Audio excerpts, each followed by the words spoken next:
Halo guys, kembali lagi kita ketemu di OTR FNN, Off the Record Forum News Network episode yang ke-21. Sebelum dikomentari oleh partner gue bilang dulu nih ya, kaos gue adalah speak up, karena seperti biasa di OTR kita akan speak up mengenai hal-hal yang tersembunyi mungkin ya, berita di balik berita. Dan seperti biasa nggak seru ya kalau gue sendiri, gue akan ditemani oleh jurnalis senior FNN, Bung Hersu Beno Arif. Kita sapa dulu ya. Assalamualaikum Mas Hersu. Waalaikumsalam warahmatullahi wabarakatuh. Harusnya yang speak up bukan Anda nih sekarang nih, Bang Arif. Siapa dong Mas? Yang speak up harusnya Pak Muldoko gitu atau Bu Mega gitu. Mulai, mulai. Iya nih. Ini Mas ngomong-ngomong tentang speak up nih ya. Kayaknya nih kalau saya lihat ya media sosial kita nih mulai kebanjiran lagi nih ya. Beberapa meme ya, beberapa poster. Dan temanya sama Mas. Temanya adalah pasang memasangkan. Tadinya saya pikir ini undangan nikah Mas ya karena ada yang laki-laki dan perempuan. Ternyata bukan ya. Ini saya lihat dari dekat ternyata dipasangkan Mbak Puan dan Muldoko ini ya, Capres Cawapres 2024. Ini ada undangan deklarasi dan dukungan Senin 29 Maret 2021. Belum selesai saya mikir-mikir tentang ini, wah ada lagi yang lain ya. Tapi kalau ini nih cowok sama cowok nih Mas ya, ada JK AHY, di belakangnya nih ada SP. Ya, ya, ya. Demokrat siap gitu kan. Terus Ya. ada foto, pasti Mas Hersu juga lihat kan, ada foto, ada gambar lah. Di bayangan di backgroundnya itu ada gambarnya SBY, gagah ya, lagi menghormat gitu. Ini juga Senin nih, 22 Maret. Jadi kayaknya nih, kalau kita kan nggak pernah percaya kebetulan ya Mas ya. Nah ini kayaknya nih Ya. ada sesuatu nih yang menarik buat kita kulik. Ada apa nih ya? Ternyata nanti ada lagi nih ya. Muldoko dipasangin lagi sama orang dari BPK ya, Mas Ahsanul Kossasi yang dulu dari Demokrat kalau saya nggak salah. Ini capres cawapres juga. Ini deklarasinya konon hari Selasa, 23 Maret. Nah Mas Hersu kita bahas yuk. Ini ada apa ya Mas? Ini mulai perang meme nih di medsos kita. Oke, kalau tagline kita kan membaca berita di balik berita, tapi hari Betul. ini kembali kita membaca poster atau membaca meme, membaca berita di balik meme gitu ya. Ya, betul. Tapi sebenarnya pepatah lama itu sudah mengajarkan kepada kita. Jadi para Mhm.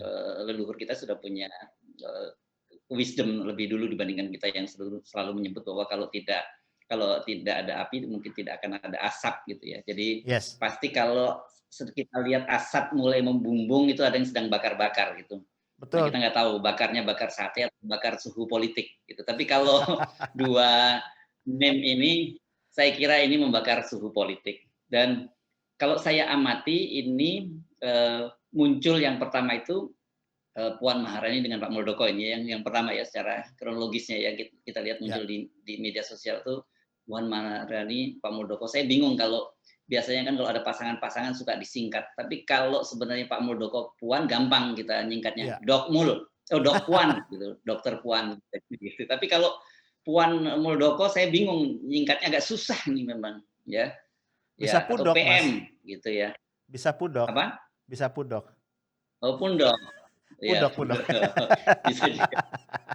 Oke, tapi nanti silahkan kembali kepada mereka kalau mereka betul memang akan jadi berpasangan mencari akronim yang menarik karena sekarang kan sudah jadi tren seperti itu. Nah, Mhm. ini kelihatannya isu ini kalau kita lihat kemudian muncul serangan balasan berupa poster AHY dengan JK dengan AHY, ya kan? Mhm, Kemudian mhm. ada lagi muncul tadi Anda sebut Muldoko dengan Ahsanul Kossasi. Ini Mhm. memang betul, dulu politisi Demokrat yang sekarang sudah 2 periode di BPK. Iya, Jadi ini sebenarnya clear kalau kita lihat ini adalah bagian kelanjutan dari perang antara KLB, dengan versi Kikias dengan kubunya AHY gitu. mhm, Jadi ini mhm. adalah perang di media sosial dan Mhm. tentu saja targetnya ini ada yang kita sebut sebagai downgrading gitu. Iya.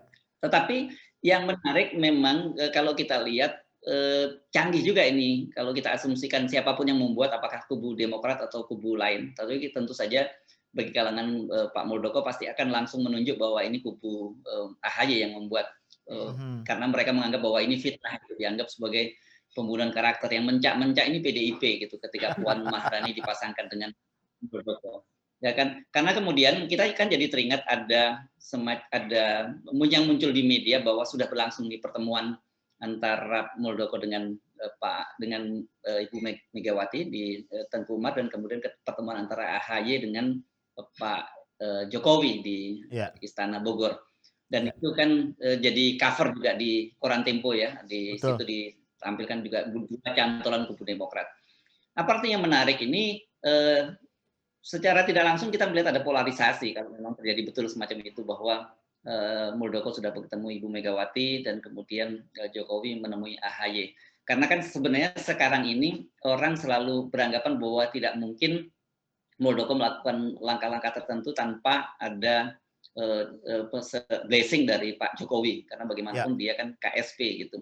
Dan eh, orang selalu juga melihat, oh orang seperti Ibu Megawati ini pasti kalau dengan latar belakang sejarahnya dulu yang pernah kudeta, ngerasain sakitnya itu di sini ketika di kudeta, ini pasti nggak mungkin lah ngasih blessing ke Pak mhm, Muldoko gitu. Tapi kan ya, kemudian orang mengkait-kaitkan, bisa jadi juga ya Bu Mega sekarang ini memberikan blessing atau memanfaatkan situasi karena ada dendam lama lah dengan mhm, Pak SBY, karena hubungan mereka kan sangat tidak nyaman karena Ibu Megawati pada waktu itu ketika menjadi presiden juga merasa dikhianati oleh Pak SBY, yang mhm, disebut oleh Pak Marzuki Ali dua kali dikalahkan oleh dua kali kecolongan kalau bahasanya mhm, Pak Marzuki Ali yang mengutip mhm, Pak SBY. Jadi ini tidak boleh dianggap cuman sekedar meme atau isu biasa saja, tapi karena mhm, memang banyak sekali kita bisa membaca berita di balik meme itu. Nah, kita mhm, teruskan lagi tadi soal eh, kenapa mesti Muldoko datang ke Ibu Megawati. Satu yang harus kita lihat bahwa bagaimanapun Bu Megawati ini kan ketua umum dari partai terbesar di Indonesia, dan diam-diam kita semua juga mengakui dia orang paling berpengaruh, dan dia sangat bisa dalam tanda petik sebagai ketua petugas partai dia bisa mendekte Pak Jokowi kan begitu. mhm, Dan ya, kita tahu ini kan berkaitan, kalau KLB berkaitan dengan legalitas formal dari Kementerian Hukum dan HAM. ya, Dan sekarangnya menjadi Menteri Hukum dan HAM kan Pak Yasona Lawli. Ini kan ya, kader PDIP. Saya yakin bahwa Pak Yasona Lawli memang pembantunya Pak Jokowi, tetapi dia bisa melihat bahwa posisi dia dengan Pak Jokowi di mata partai itu setara, itu sama-sama petugas partai. Jadi tentu yes, kalau ada apa-apa dia harus tunduk pada Ibu Mega pertama, dia harus tunduk pada Ibu Mega karena Pak mhm, Jokowi pun juga harus tunduk pada Ibu Mega kan gitu dalam konteks partai. Jadi pintar juga Pak Muldoko melakukan langkah itu. Makanya kemudian saya menduga kenapa kemudian muncul meme semacam itu memasangkan Puan Maharani dengan Muldoko. Bisa jadi ini kalau ini dilakukan oleh kubu Demokrat ini adalah dalam rangka semacam downgrade, mengadu lah gitu ya, mengadu antara Jokowi dengan Ibu Mega. Tapi mhm, kalau dari sisi Pak Muldoko, misalnya katakanlah ini yang membuat Pak Muldoko, ini bisa semacam test the water gitu. Bagaimana nih? Atau bisa juga perlindungan politik kan dimaksudkan ya, begitu dengan Ibu Megawati. Nah, sementara pertemuan dengan Pak Jokowi itu bisa dilihat dua, kalau misalnya terjadi pertemuan, bukan pertama satu, tentu saja Pak Jokowi ini bisa bermain sebagai good cop gitu, kita biasa main bad cop good cop gitu, ya, jadi dengan bertemu itu beliau bisa menjadi good cop, tapi bisa juga kita lihat oh sudah mulai ada pecah kongsi antara Pak Jokowi dengan Bu Megawati. Jadi mhm, tafsirnya itu bisa macam-macam dari satu meme Pak Muldoko. Nah, bagaimana dengan meme JK AHY? Saya kira ini, nah lagi-lagi saya melihat ini kurang canggih ini yang buat isu gitu. Memang ya, betul, ya kan? JK AHY nggak mungkin banget lah gitu ya. Karena ya, kita tahu Pak JK itu sudah selesai lah.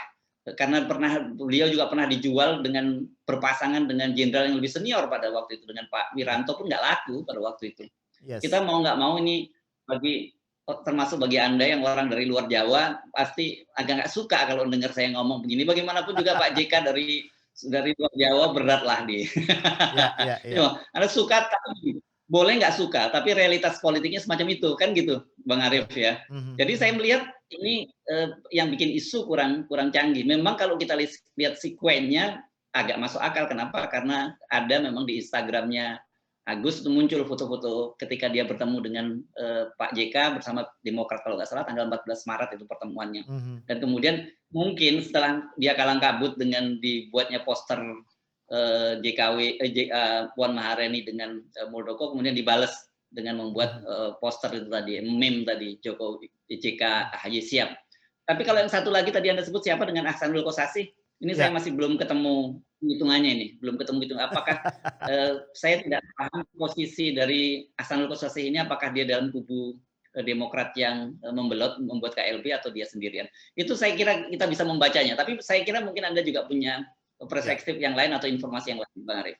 Ya, saya justru ingin menyoroti yang pertemuan antara AHY dengan Pak Jokowi, Mas Hersu. Ini kan juga tadi tafsirnya bisa macam-macam ya. Tadi Mas Hersu sudah mengatakan ada beberapa alternatif. Bisa jadi ini tanda pecah kongsinya Pak Jokowi dengan Ibu Mega. Kalau betul ke arah sana, sebenarnya bukan hal baru ya Mas ya. Karena, kita tahu juga hubungannya kan, kadang mesra, kadang panas gitu ya. Bahkan kadang-kadang kita baca di media beberapa bulan mereka nggak ketemu begitu kan. Kalau kita lihat ini juga sebenarnya bersumber dari awal, masa jabatan periode kedua Pak Jokowi, yang memang muncul ketidakpuasan di kalangan PDIP mengenai jumlah kursi di kabinet yang mereka peroleh. Ya bisa kita bayangkan, dan bisa dimaklumi juga, ini partai terbesar pemenang pemilu ya endorser yang paling kuat dari Pak Jokowi, itu jumlah kursinya hanya 4 persis sama seperti PKB, dan itu pun bukan di posisi-posisi yang signifikan. Jadi kalau kita lihat hubungan panas dingin antara Teguh Umar sama istana kayaknya bisa dimaklumi. Nah, tapi juga ada yang menarik Mas, karena kita kan juga beberapa kali mengkritisi ya, maaf, posisi Partai Demokrat yang, oleh beberapa orang disebut sebagai tanda kutip "banci" ya. Mereka ini kan menjadi oposisi karena terpaksa. Kita tahu di awal periode kedua kepresidenan ini, sebenarnya AHY sempat digadang-gadang akan masuk ke dalam kabinet ya, sempat ketemu bahkan dengan Pak Jokowi, diterima oleh Pak Jokowi, namun kayaknya last minute nih Bu Mega nggak berkenan ya, sehingga akhirnya nggak jadi masuk. Nah, kemudian akhirnya terpaksalah menjadi oposisi. Orang juga bisa memandang Mas, bisa jadi nih sekarang karena kayaknya nih diulur cukup panjang ya Mas ya, sampai hari ini kan Menkumham tidak bersuara, kemudian juga Pak Jokowi belum mengeluarkan suara resmi mengenai, kasus pengambil alihan Demokrat, dan kemudian AHY ketemu Pak Jokowi. Bisa jadi Mas, orang juga menafsirkan ini, ada semacam deal barulah, semacam tarik ulur atau negosiasi. Yang kita harus tunggu adalah bisa jadi kemungkinannya, ditawari nih Mas, ya namanya tawar-menawar kan boleh aja.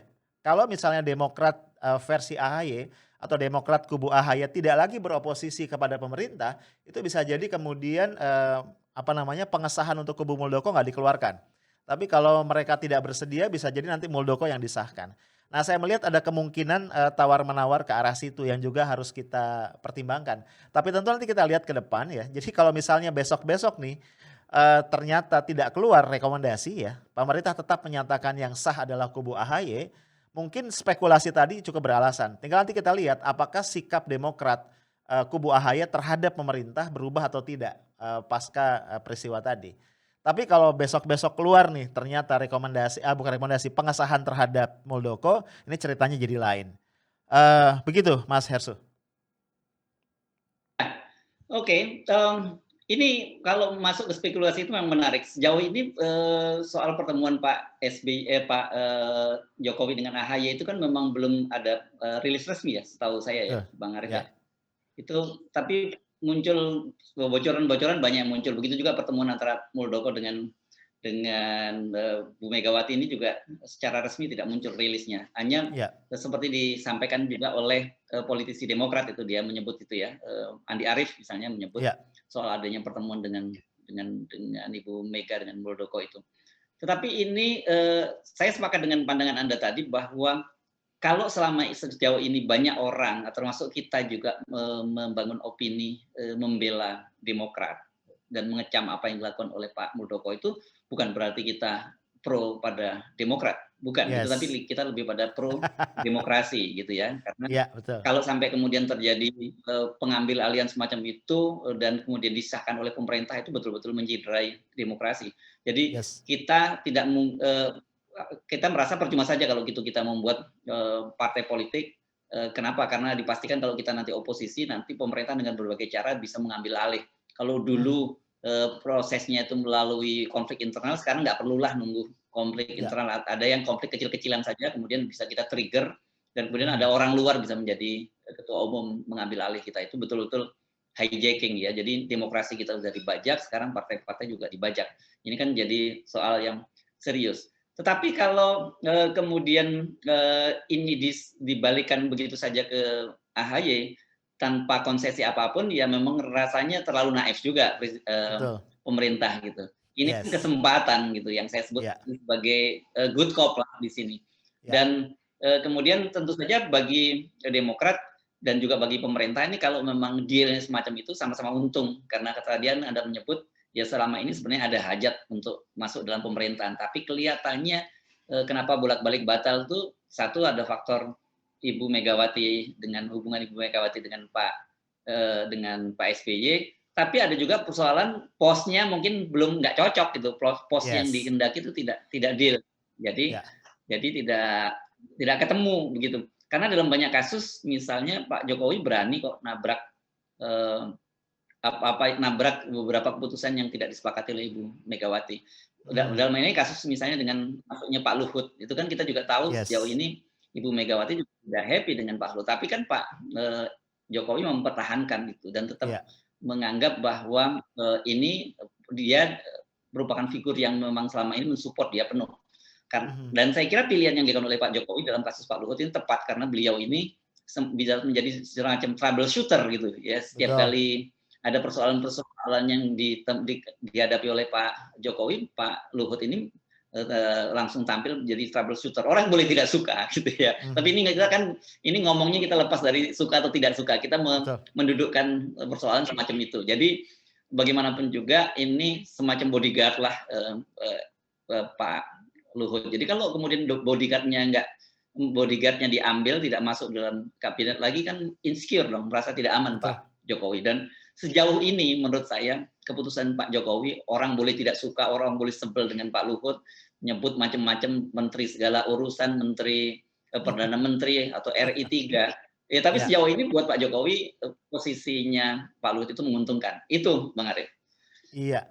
Mas, saya ingin nyambung sedikit tadi masalah 2 pertemuan tadi Mas ya, yang satu ada di, Istana Bogor di Batu Tulis, yang satu di Teku Umar gitu ya. Kalau yang menarik Mas ini kalau kita Bukan Batu bandingkan Tulis, ya, Istana Bogor, bukan Batu di Tulis. sana Bogor, sorry, di sana Istana Bogor Bogor ya. beda dengan Batu Tulis. Iya iya, Iya. salah. Ya kalau pertemuan tadi, siapa namanya, AHY dengan Pak Jokowi kan nggak dibantah ya Mas, memang diakui terjadi, walaupun memang rilis resminya belum keluar. Dan yang menarik juga di situ statement-nya cuma satu yang keluar ke publik bahwa Pak Jokowi berjanji pemerintah akan menyelesaikan, konflik ini atau akan menyelesaikannya sesuai dengan peraturan perundang-undangan yang berlaku. Kira-kira statement yang Iya. keluar itu. Nah, sementara yang menarik pertemuan Teku Umar antara Pak Muldoko dengan Ibu Mega ini dibantah, Mas. Bantahannya justru datangnya dari Pak Marzuki Ali, ini yang menarik. Jadi kalau saya rasa nih kenapa jadi Pak Marzuki Ali menjadi jubirnya Pak Muldoko gitu ya. Jadi beliau membantah bahwa isu pertemuan ini, dihembus-hembuskan oleh orang yang tidak bertanggung jawab, itu begitu.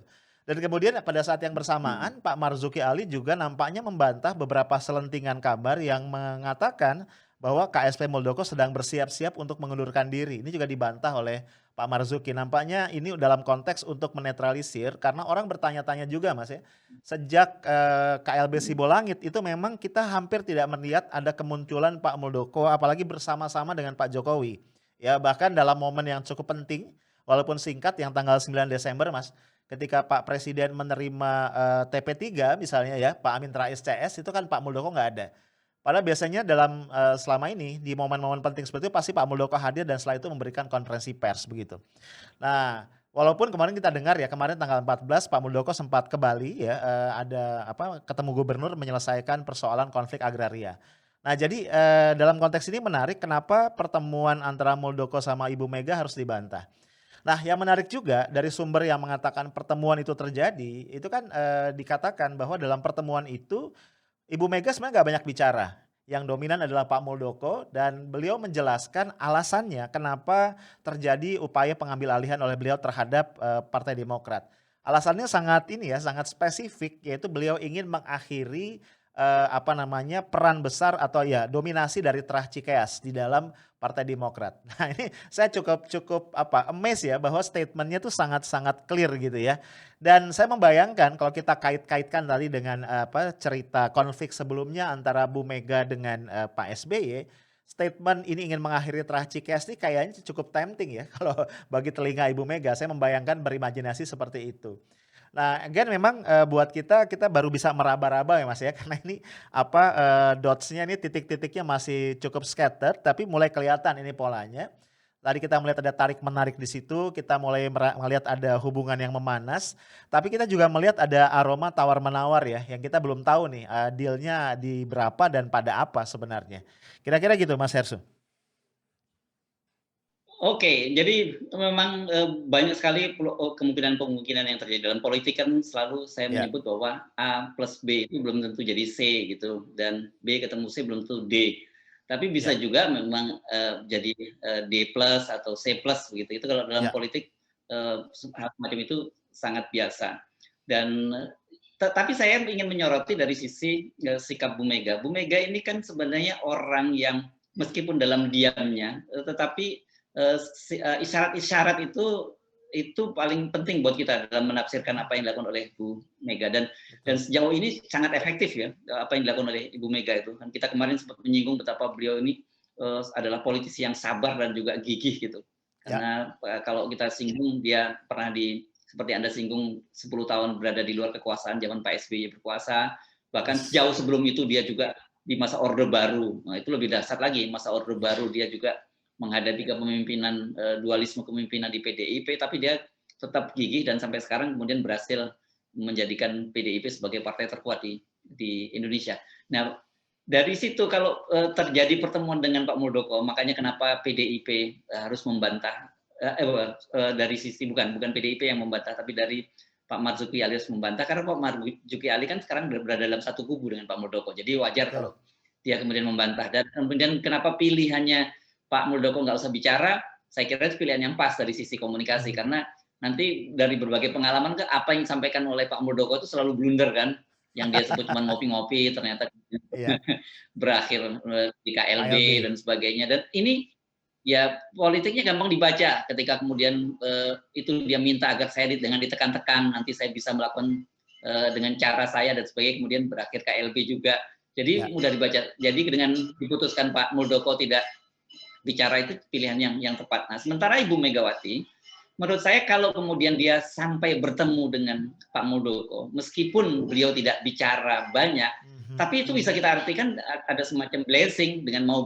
bertemu itu. Kalau beliau tidak mau bertemu, ya itu sebenarnya selesai. Ini kasusnya kan terjadi pada waktu ARA dulu, ketika iya, Marwara Sirait mau jadi menteri dan mhm, dia sudah pakai pakaian dinas, pakaian baju putih ke mhm, istana tapi tiba-tiba urung iya, dan ketika dia kembali coba menemui Ibu Megawati di Tengku Umar kan kabarnya hanya ditemui oleh Hasto. Ini kan sebenarnya dari situ kita bisa gampang menafsirkan sinyal-sinyal politik apa. Jadi meskipun beliau menyatakan tidak memberikan statement, tapi ada semacam blessing. Dan tadi Anda yes, menyebut ada tawaran soal mengakhiri dinasti Cikeas ini menarik karena bagaimanapun satu ada dibungkus dendam di masa lalu atau ya, kalau dendam mungkin terlalu berlebihan lah rasa sakit hati di masa lalu ditambah juga persaingan dua dinasti ini yes, jadi masuk akal lah kalau kemudian ada pertemuan semacam itu dan saya kira di sini Pak Muldoko sebagai politisi udah mulai bermain cantik kalau memang dilakukan semacam itu. Nah, iya, tapi saya ingin kembali ke tadi menyoroti soal perang buzzer tadi, Bang Arif yes, kan selama ini orang selalu menyebut-nyebut Pak Muldoko itu sebagai kakak pembina. Saya nggak tahu nih iya, dari mana mulai munculnya isu itu. Bahkan Andi Arief pun ketika Twitternya dibajak, ya kan kemarin gitu ya, Twitter dia iya, dibajak, dikuasai oleh orang lain, dia menuduh kakak pembina. Dan dalam hal ini karena konteksnya sedang berseteru dengan Muldoko, Demokrat, ya memang nama itu jadi dinisbahkan kepada Pak Muldoko. Meskipun Pak Muldoko sendiri tidak pernah membahas secara langsung. Ketika yes, diwawancarai oleh media, dia sendiri hanya senyum-senyum gitu dan dia mengaku baru dengar soal itu. Tapi yang terjadi saat ini, kalau yang kembali ke topik kita tadi, itu memang perang buzzer gitu. Sekarang adu buzzer ini sedang menarik.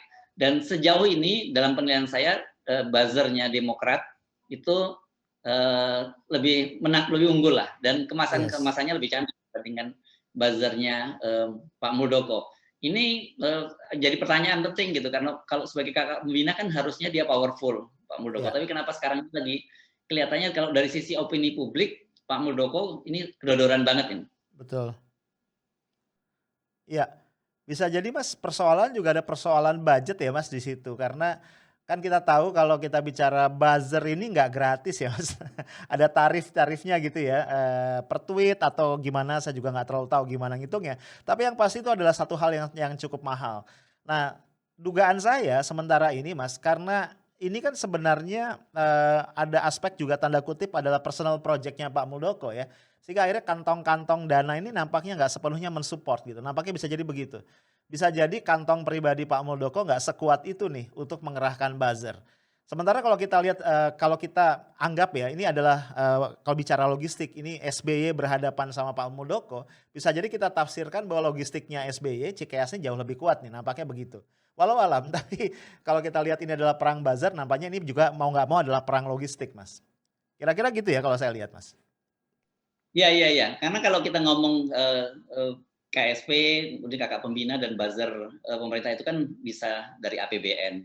Betul. APBN itu tidak otomatis langsung misalnya dianggarkan untuk buzzer, enggak lah, enggak bisa seperti Mhm, itu. Kan bisa betul. misalnya muncul yang disebut sebagai di beberapa kementerian disebut sebagai influencer, kan gitu ya Iya, cara iya, iya, cara iya. halusnya itu kan bagian Betul. dari promosi. Itu Iya. memang ditemukan anggaran-anggaran semacam itu kan saya kira data dari ICW menunjukkan itu bahwa ada dana-dana untuk para buzzer ini yang kemudian dikemas dalam bentuk sebagai influencer dan sebagainya.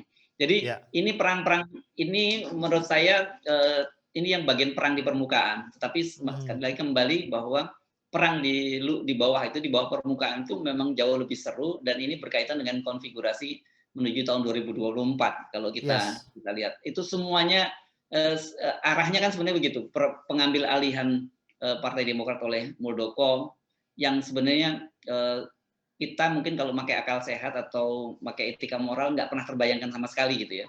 Karena Betul. bagaimanapun Pak SBY itu pertama beliau itu adalah mantan presiden 2 periode. Gitu. Terus Iya. partainya tiba-tiba dicaplok, saya kira bukan hanya dunia internasional juga cuma geleng-geleng kepala itu, dan ini bisa masuk museum record lah kalau kalau disampaikan karena ada kejadian yang langka.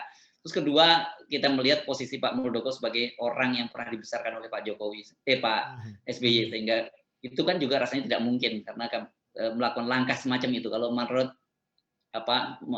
logika akal sehat moral kita nggak mungkin lah melakukan Mhm. semacam itu yang seperti pernah disebut bersama dengan Pak dialog ada dengan Pak Gatot yang menyebutkan bahwa seekor puma saja dia tidak akan Mhm. membunuh seorang simpanse atau orang hutan yang masih punya bayi gitu ya. Nah ini Iya, masa orang yang dibesarkan oleh bapaknya kemudian menerkam anaknya sendiri, kan ini yes. masa lebih rendah dari puma gitu kan gitu ya. Betul, betul.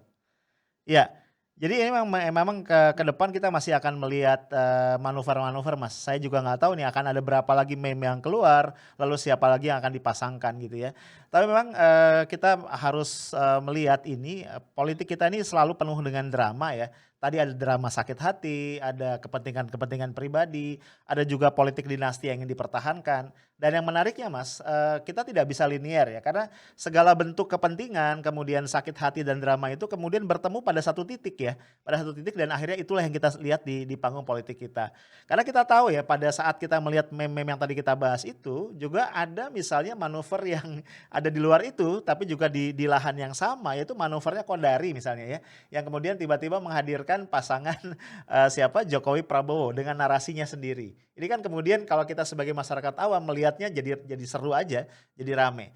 Nah, Mas, tapi satu yang mungkin perlu kita garis bawahi, sebagai orang yang mengharapkan sebenarnya demokrasi kita bertambah matang, bertambah dewasa dan bertambah substantif, ini merupakan tanda-tanda yang tidak terlalu elok sebenarnya. Jadi artinya kita melihat tetap masyarakat sampai hari ini tidak disajikan, politik atau demokrasi yang lebih substantif. Dan menurut saya tanda kutip dosa terbesar adalah ada pada partai-partai politik yang terus saja ini selalu bicara sekedar politik kekuasaan jangka pendek dan akhirnya mengabaikan edukasi yang lebih substantif kepada masyarakat.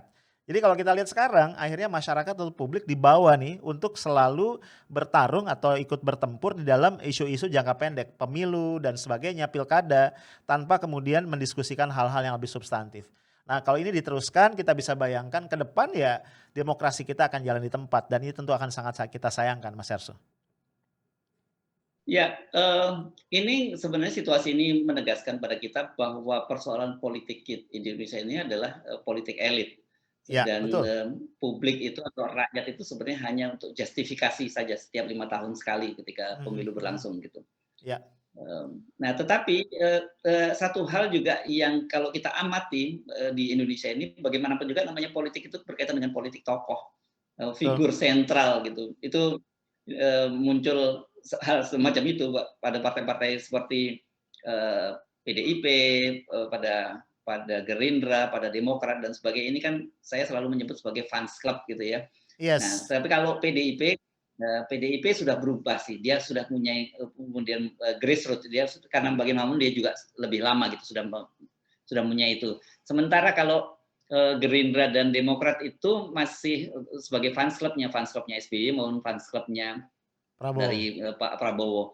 Memang menjadi pertanyaan yang sangat menarik sebenarnya ketika kemudian Pak SBY menyerahkan kekuasaan itu kepada Agus Harimurti, apakah dia bisa mentransfer aura SBY, aura ketokohan SBY itu kepada Agus Harimurti. Sama seperti halnya ketika Megawati berhasil mengkapitalisasi aura Bung Karno Ya, PDIP gitu. Tetapi kan again kalau kita ngomongin soal PDIP ini kan udah runtutannya udah jauh, jauh ke betul.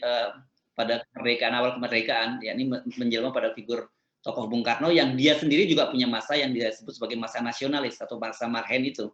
Jadi Mhm mhm. modal Megawati dalam hal ini jauh lebih kuat. Ya, Sementara modal SBY dan Prabowo, nah Prabowo lebih serius karena kelihatannya dia punya putra satu orang, nggak tertarik juga ke politik gitu. betul. Apakah ini nanti pertanyaannya pasca SBY dan pasca Prabowo itu dua partai ini bisa bisa terus eksis gitu. Saya pada Mhm waktu itu mhm. ditanya, apakah bisa oleh beberapa teman, apakah bisa mereka seperti ini? Saya bilang bisa ya dan bisa tidak. Iya, Mhm. itu kalau mereka menemukan figur itu seperti sebagai tokoh sebagai pekerja partai gitu Ya. ya. Ada orang-orang yang kemudian dia bertindak sebagai administrator. Orang tanya, orang seperti apa sih kira-kira figur seperti itu? Saya menyebut figur Akbar Tanjung gitu. Figur Mmm. Akbar Tanjung ini dia seorang aktivis, telaten, dia Ya. bisa berkeliling ke daerah-daerah, dia bertemu, berbicara dengan banyak orang. Dan kemudian kan beliau berhasil tuh ketika Golkar dilanda prahara, bahkan beliau juga sendiri dilanda persoalan dugaan korupsi. Tapi dengan tagline Golkar baru itu berhasil pada waktu itu Ya. eh, Pak Akbar. Nah pertanyaannya apakah sekarang di Demokrat dan di Gerindra ada orang-orang semacam itu? Gitu. Mhm Makanya mhm. saya juga mempertanyakan kalau targetnya Pak Muldoko itu ingin besar bersama Demokrat, saya ragu. Kenapa? Karena Mhm. orang tahu bahwa Demokrat itu ya SBY dan apalagi Ya. kemudian ketika Pak Muldoko mengambil alihnya secara hostile Takeover. takeover, orang kan pasti ada ya merasa tidak tidak akan nyaman dengan Muldoko. Jadi apa kepentingan Muldoko? Kepentingan Muldoko hanya jangka pendek. Dia punya Yes. gains, punya kendaraan pada tahun 2024 bahwa kemudian nanti setelah itu eh, apa Demokrat itu tidak akan tumbuh besar karena sudah kehilangan saya yang sebut namanya reason to vote-nya. Reason to Ya. vote-nya itu kan alasan memilihnya itu kan Pak SBY gitu. Yes, Kalau betul. kemudian hilang buat Muldoko tidak jadi persoalan. Jadi Mhm. Anda betul lihat manuver-manuver saat ini banyak juga yang melakukan manuver jangka pendek. Tapi kalau dalam hal ini Ibu Megawati PDIP saya kira dia bukan manuver jangka pendek. Ini Yes. bagian dari bagaimana mereka tetap melakukan kekuasaannya. Mhm Jadi mhm. Anda boleh tidak suka pada saya ini penting saya declare gitu, Anda boleh tidak suka, tetapi mereka pasti punya roadmap gitu menuju Yes. bagaimana tetap melanggengkan kekuasaan dalam jangka panjang. Itu Mhm. bedanya Bang Arif. Jadi Ya. misalnya gini, saya mendengar pernyataan misalnya kalau presiden bisa berganti, setiap 2 periode bisa berganti gitu. Tapi Mhm. kalau pimpinan partai, apalagi seperti Ibu Mega, seperti Pak Prabowo, itu bisa dan keluarganya SBY bisa selamanya itu menjadi Ya ya. ketua parpol. Selama mereka mau, mereka masih tetap bisa. Jadi kalkulasinya dalam hal ini kalau kemudian ada orang yang nempel ke Bu Mega atau nempel ke Pak Jokowi, yang satu kepentingan jangka pendek, satu bisa berpikir kepentingan jangka panjang. Oke, baik. Thank you Mas Herssu, nampaknya kita tiba di penghujung. Baik guys, jadi kita lihat memang dinamikanya masih sangat-sangat seru. Ke depan kita akan terus melihat meme seperti apa yang muncul, dan jangan lupa di balik meme itu ada berita, ada cerita yang asik ya. Karena memang nampaknya masing-masing pihak sedang bertarung karena 2024 kian mendekat, dan tentu saja sosok-sosok tertentu ingin mengambil peran signifikan di situ. Itu aja, kita akan ketemu lagi di kesempatan berikut. Assalamualaikum warahmatullahi wabarakatuh. Waalaikumsalam warahmatullahi wabarakatuh.